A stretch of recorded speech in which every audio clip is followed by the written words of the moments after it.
சிலர் ஆசைக்கும் தேவைக்கும் வாழ்வுக்கும் வசதிக்கும் ஊரார் கால் பிடிப்பார்.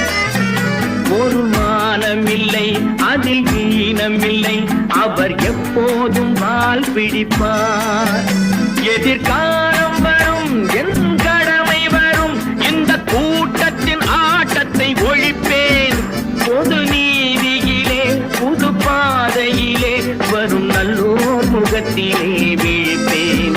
வரும் நல்லோர் முகத்திலே